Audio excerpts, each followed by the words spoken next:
ভারতীয় নির্বাচন পরিকাঠামোর মূলে আছে কে আমরা সকলে জানি, নির্বাচন কমিশন। নির্বাচন কমিশন নামক যে সরকারি যে যন্ত্রটি বা প্রতিষ্ঠানটি, সেটির পত্তন, সেটি শুরুর সময় থেকে তার একটি গৌরব গাথা আছে। সেটি একটি অত্যন্ত গর্বের, গৌরবোজ্জ্বল তার ইতিহাস আছে এবং তার প্রয়োজনীয়তা অপরিসীম। কিন্তু আজকে আমি যদি এই এসআইআর পদ্ধতির প্রেক্ষিতে আমি যদি এই গোটা জিনিসটাকে তিনটে ভাগে ভাগ করি, এক, ভূমিকা এবং এখতিয়ার যা বললাম, দুই, পদ্ধতি, এবং তিন, নির্যাস, আফটারমাথ, এই তিনটেকে বিচার করলে সেই গৌরব কোথাও ইলেকশন কমিশন বা নির্বাচন কমিশনের থাকছে কিনা সেইটাই কিন্তু প্রশ্নের মধ্যে পড়ে যাচ্ছে। সেটাই একটা স্ক্যানারের তলায় চলে আসছে বলে আমার অন্তত একজন সচেতন নাগরিক হিসেবে মনে হচ্ছে।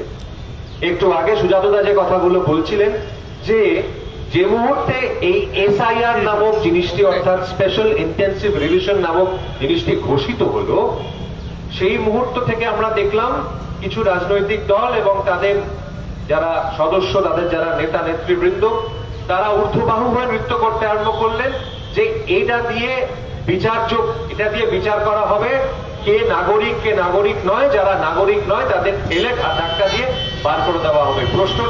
গোড়ার প্রশ্নটা হচ্ছে, এক, 2002-এ যে রিভিশন হয়েছিল সেটি ইন্টেন্সিভ রিভিশন ছিল, বা সামারি ইন্টেন্সিভ রিভিশন করার ক্ষমতা বা অধিকার নির্বাচন কমিশনের 100 বার আছে, করা প্রয়োজন সেটা, কিন্তু স্পেশাল ইন্টেন্সিভ রিভিশন আগে কখনো হয়নি।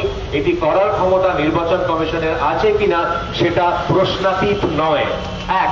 দুই হচ্ছে, আবার সুজাতদার যে কথাগুলো এবং তথ্যটি যে কথাগুলি উনি তুলে ধরলেন, সেই কথাগুলি আমিও বলবো বলে ঠিকই করে রেখেছিলাম।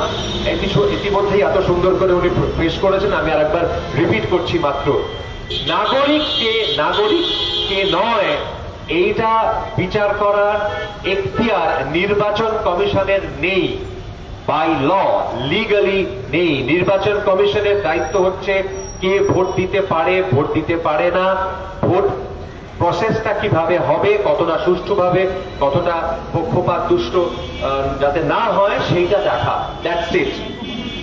কিন্তু হঠাৎ করে প্রথমেই এসআইআর এর সঙ্গে নাগরিকত্বকে জুড়ে দিয়ে একটা অদ্ভুত ধরনের হাওয়া গরম করে দেওয়া হলো শুরু থেকে।